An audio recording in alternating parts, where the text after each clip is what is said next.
Hi, I'm Caden, here with my brother, Cal, and you're listening to Eating W's. eat the W. That's a W. Let's eat one. Let's eat one. That's a W. So, on today's episode of Eating W's, we have a quick update on some of the news that came out this prior week, and then we have some of our way too early predictions for the next year, the 2023 NFL awards.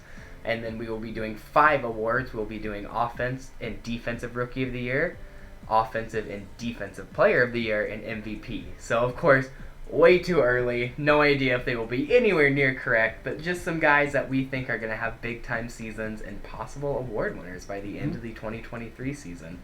So, we'll just jump straight into it with some of the news. Not a ton, but, a little bit of stuff and some interesting stuff in my opinion.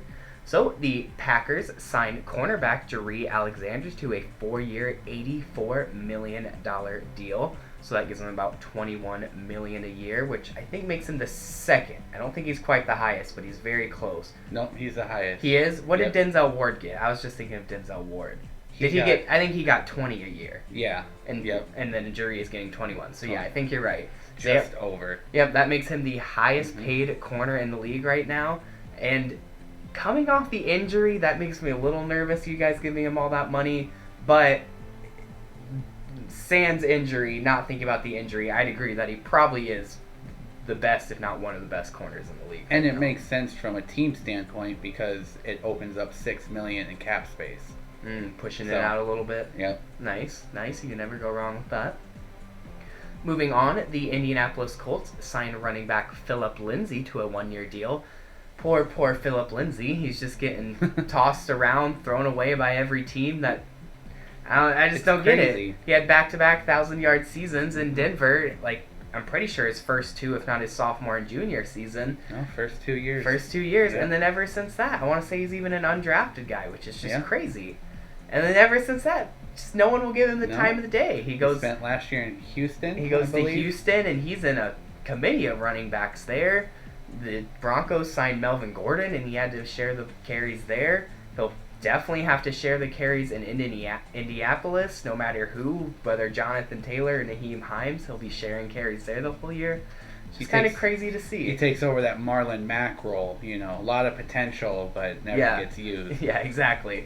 He takes over that great practice squad role, which is pretty much what they have him at right now. Which is funny because I'm pretty sure Marlon Mack went to Houston. I believe he did. So they just traded. So maybe he'll actually get used there, and Phillip Lindsay won't get used in Indianapolis. Truly just trading roles. Somewhere it'll be more of the same. Exactly.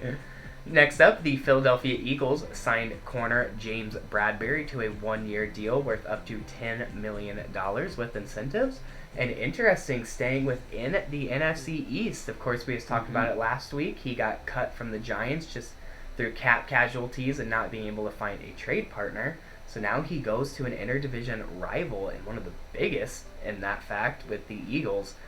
So crazy to see what's going to happen there, and I am excited to see those games. A lot of mock drafts had the Eagles drafting a corner, which I can't remember if they did, but they did in the first round. No. So now they end up getting their corner post-draft free agency, and a very good one at that, one that's shockingly available, a starting caliber corner. Certainly. Definitely on the older side, but, he hasn't had any big-time injuries recently. He's been consistent, maybe not quite superstar, but definitely a consistent corner for the past few years, and someone that will really help out that secondary, especially across from Darius Slay. So that's going to be their number 2 corner, which is kind of crazy to think about. But moving on past that, the Cleveland Browns retained pass rusher Jadavion Clowney. Of course, was a first overall pick back in 2013, I think. Can't remember the exact year on that. Kind of fell from grace. Definitely had some good years, but not the craziest guy. But I kind of like his role in Cleveland as kind of a rotational guy across from Myles Garrett. So I think that was a good keep by them. Yep, they were a good tandem last year, and I think they'll continue it this year. Certainly, and then keeping it in the AFC North, the Ravens signed cornerback Kyle Fuller on a 1-year deal. Kyle Fuller, of course, was very good with the Bears, and I can't remember where he was last year, but really good pickup by them because... I think he was in Denver last year. Denver, he was, you're correct. He was in Denver last year and played pretty solid overall for them. But great pickup for the Ravens because, I mean, they already have Marcus Peters and Marlon Humphrey. Mm-hmm. Granted, those two guys dealt with a lot of injury problems last year, so you want to talk about how crazy it is that Bradbury is going to be a number 2 corner.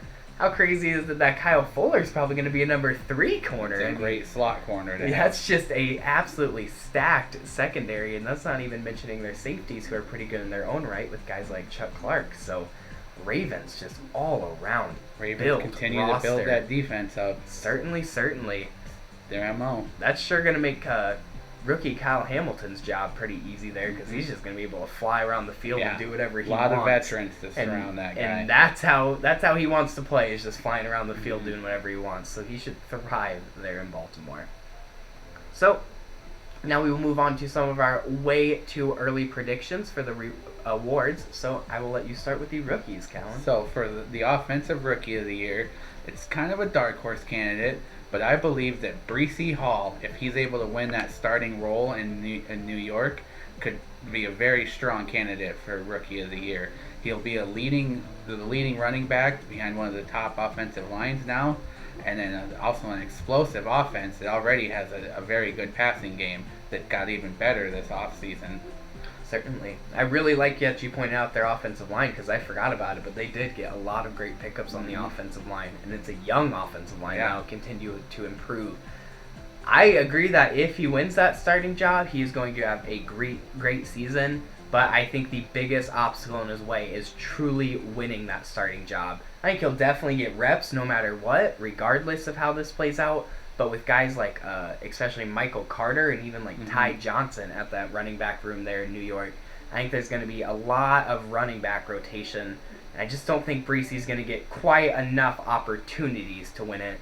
But, a few injuries happen with guys like Michael Carter, and he really gets a true starting role. Definitely has the potential I to could definitely see him taking over that offense and winning something like Offensive Rookie of the Year. And then next in this Hall of Awards, we are going with the Defensive Rookie of the Year and Logan Hall, the defensive lineman out of Houston and playing now for the Tampa Bay Buccaneers. And he replaces Ndamukong Suh, who was that interior pass rush role. So they have Shaq Barrett and William Golston on the edge. There's no slouches on the edge. You got Vita. Vivi.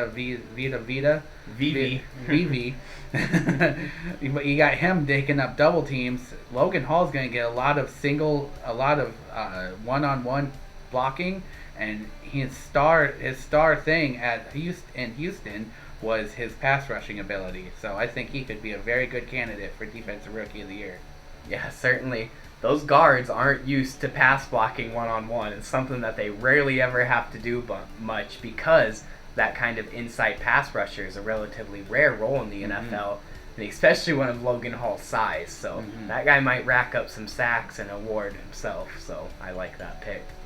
So now jumping over to me with my predictions for the rookies. Starting off with Offensive Rookie of the Year, I have Pittsburgh Steelers wide receiver George Pickens. Now, I know it's kind of crazy to think about that a Mitchell Trubisky-led offense is going to produce an Offensive Rookie of the Year, but you got to kind of look at the weapons around him. They might have Trubisky at that quarterback role, but then you have the rising star Najee Harris at running back.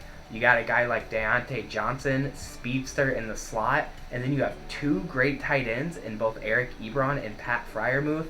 That is going to leave George Pickens on one-on-one matchups, one-on-one opportunities just constantly. So really, the fact that and if he wins it, if not, in my opinion, is mostly going to come down to how often the Steelers actually pass, and when they do pass, how often they use him in that pass game. But with the amount of one-on-one opportunities he's going to get and his size and strength, if he can recover from that torn ACL like I think he will, and he's kind of already shown that he will, he is going to be a beast in the red zone especially because he is just going to win jump balls. And I think he's going to have the ability to outrun some of that press coverage and maybe beat a guy deep every once in a while if Trubisky is able to hit him off that deep ball. So you must be saying that Pickett doesn't start, because if it's Pickett, he probably wins Rookie of the Year. I don't think Pickett does start. There's of course a very good possibility that does happen, but they paid Mitch Trubisky a not crazy amount of money by any means, but a good little decent money. Good amount. And 2-year deal. I think they're going to use him. I think they're going to see what he can do. They're going to let Kenny Pickett develop a little bit because as we've talked about before, even as the most NFL-ready quarterback, he is not very NFL-ready. Right. So I think it's going to be much smarter for at least at the beginning of the year to let Trubisky start, let him roll, and then let Pickett develop. And then, if all of a sudden at the midway mark you're 1-7, 1-8, maybe throw Pickett in there and let him see what he can do. Exactly. Maybe even don't let it get quite to there. And then moving on to Defensive Rookie of the Year and jumping over to the NFC Conference, I have Bears cornerback Kyler Gordon. Now, of course, they drafted him out of Washington in like the 3rd round, I want to say. And the big thing about Kyler Gordon is Trent McDuffie was across from him. So Trent McDuffie was locking guys down, and Kyler Gordon was constantly getting targeted, which allowed him to get experience, rack up some stats, and that's kind of what made him jump up some draft boards. And he's going to be in a very similar situation in Chicago, in my opinion, because Jalen Johnson is a rising star. Ever since being drafted late in 2020, I think he's really started to prove himself, and I could see him having a big-time breakout season in his own right. So that, like I just mentioned with Washington, is going to let Kyler Gordon kind of stay comfortable in that role where he has that ability to get targeted a bunch and give him the chance to get pass breakups and interception and rack up those stats. A couple of 2nd-round picks taking over that Bears secondary. Certainly, yep. So now we will jump on to the Offensive Players of the Year, both on the offensive and defensive side. I'll start off with Offensive Player of the Year, and you can call me a homer if you'd like, but I have Minnesota Vikings running back Dalvin Cook. Now, my main reasoning for this is a lot of the Vikings insiders have been at the Minnesota OTAs for these past couple of days. I think it's coming up on its 1st week. And they said that there is a considerable amount of sets where Dalvin Cook is actually lined up at wide receiver, whether in the slot or on the outside, along with his sets where he's, of course, at the traditional running back. So the main driving force of me thinking he's going to win Offensive Player of the Year is that he will not only rack up a bunch of rushing yards, as he always does. I want to say he's averaged like almost 1,600 across these past couple of seasons. But he's also going to rack up a lot of receiving yards if they actually use him in that receiver role. And this may be even a bigger way too early prediction, but if they actually use him at that wide receiver role, and if he can stay healthy for at least most of the season, I could see Dalvin Cook becoming only the 4th player ever to join the 1,000 club, which is a running back who has not only 1,000 receiving yards, but also has his 1,000 rushing yards. Only 3 other players to do it are Christian McCaffrey, just doing it in 2019, Marshall Faulk, and Roger Craig. So if he is able to join that club, he will definitely be in good company, and I think he would win Offensive Player of the Year for sure if he was able to do that. Yeah, a lot of teams use that hybrid running back wide receiver role, so why not switch it up for the running backs and, the Cordell Patterson, the running back. Now we're getting Dalvin Cook to wide running receiver. backs at wide receiver. Yeah. So I don't know. I don't have a lot to say about the Vikings and Bears. So. It'd be a really good idea. I'd really like if we did it because he hasn't gotten a ton of opportunities in the past since we ran a more traditional play-action-based offense. But when Cook does get his opportunities to catch in the back or come out of the backfield and catch, I've always thought he did really well. So I'd like to see what he could do in a true catching role. Yeah, gotta have the hands. Yep. And then moving on to Defensive Player of the Year, I have a little bit of a shocker here, but I actually have new Las Vegas Raider pass rusher Chandler Jones. Now, this guy was a Defensive Player of the Year frontrunner last year.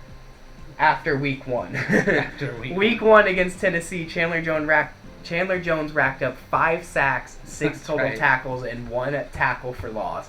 Absolute beast of a game, and then just totally fell off after that. But, he is going to be surrounded by great people in this new Raiders defense. He's going to, of course, have Max Crosby setting the edge across from him. He's got 2 big boy run stuffers in the middle with guys like Bly Nichols, who they just got from the Bears. And they might have a young secondary, but they got a pretty damn good secondary. A bunch of young studs back there that are going to make the quarterbacks hold the ball and think about their decisions a little longer, which is going to lead to Chandler Jones racking up sacks and I think winning Defensive Player of the Year. Yeah, that's definitely a good possibility in there. But that young Raiders defense, they do have a lot of young pieces around them. Certainly. So now, Callan, I will let you do your Player of the Year. For my Offensive Player of the Year, it's not too much of a reach on this one, But I believe that Derrick Henry is a really strong candidate for it. If he can stay healthy all year, and the way that he was running last year before his injury, he might even have won MVP. But, I mean, if he's able to stay healthy, I think I could see him breaking 2,000 yards rushing and being that offensive player of the year. Oh, certainly. I totally agree.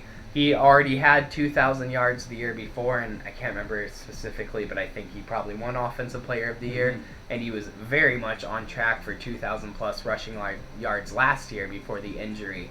So if he is able to stay healthy, I think he is probably a shoo-in for Offensive Player of the Year and has a very good chance to reach that 2,000 mark again. That's kind of a big saying right there, saying stay healthy, because a lot of those times when you see a running back pick up a big injury like that, it sucks because you really start to see it build up and stack. But hopefully for Derrick Henry's sake, he can stay healthy and very good chance to be Offensive Player of the Year. And then for Defensive Player of the Year, I'd have it saying in Los Angeles, not Aaron Donald, but Joey Bosa of the Chargers. You want to talk about rebuilt defenses? They have Khalil Mack and Sebastian Joseph Day to eat up blocks around him. And Joey Bosa already was a monster of a defensive player, and he just got even better with all the talent that got around him. Certainly. I almost picked Joey Bosa, or at least one of the Bosa's brothers, but I switched to Chandler Jones last second, so I really like that. I really like that prediction. Like you just said, totally rebuilt around him. Guys like Khalil Mack, of course, comes to mind first, and a bunch of corners. J.C. Jackson. I could not think of the Patriots guy all of a sudden. They got Derwin James. But one of my favorite things about Joey Bosa is the fact that he's not by any means a pure pass rusher. No, he's not by any means a pure run stopper. He can do it all. He's going to get you a shit ton of tackles. He's going to get tackles for loss. He's going to get a good amount of sacks in there as well. So he's just such an all-around great player. Interceptions. He'll probably drop back and get an interception. Fumble recoveries. He's someone who's going to do it all. He's a five-tool defensive player. Certainly. He's going to light up that stat line across the stat line. There's going to be very few zeros across that. So I really like that pick. And then as far as MVP goes, I mean, how can you not remain with the reigning, defending, undisputed MVP for 2 years in a row, Aaron Rodgers? I mean, he's got to hit the three-peat in Ty Manning, right? I mean, until someone knocks him off, he's got to be the guy. Right? He's got to be the guy. How can you lose your number one receiver and still keep up? Because you got pieces around him still. I agree that they definitely. Green Bay has not lost a game without Devontae Adams. They are 7-0 without Devontae Adams. Yeah, but that's just splats. That's just scatter plots. You got to look at the whole thing. I mean, they're going to be game for game without him. I do agree that they have picked up some pretty good pieces to kind of fill in that wide receiver corps, and they already have pretty good offensive line, Aaron Jones, A.J. Dillon at that running back position, but Devontae Adams is just a beast, man. I agree that Rodgers is still... He is. I mean, he is. Rodgers is still going to have a great season. Don't get me wrong. I don't think he's going to fall off or anything. He's going to have a drop, I think, for sure, but he's not going to fall off. I can't imagine he three-peats without that piece. Until someone knocks him off. He's the man still. Okay, well, for my prediction for who will knock Rodgers off then? Is my kind of obvious one here. I got Bills quarterback Josh Allen.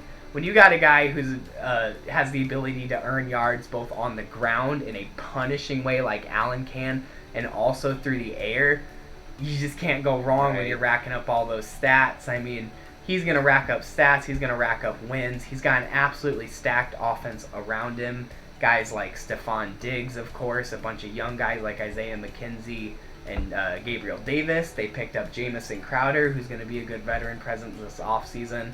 I could see Devin Singletary get rolling a little bit this year. And then not to mention their defense is a great turnover-producing defense with big-time safeties like Micah Hyde and Jordan Poyer.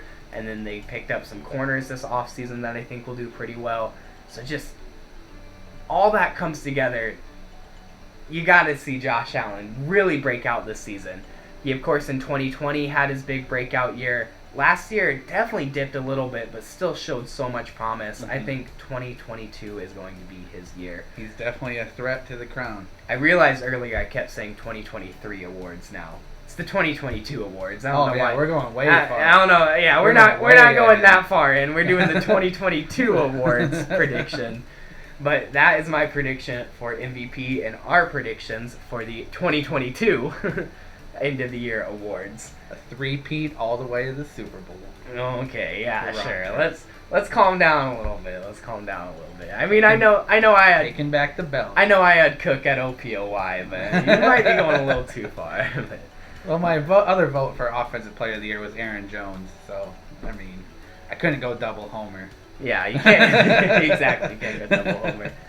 Well, that was our predictions and a little bit of a news update. Mhm. Thank you all so much for watching, and make sure to stay subscribed here on Eating W's. And until next time, don't forget To eat the W.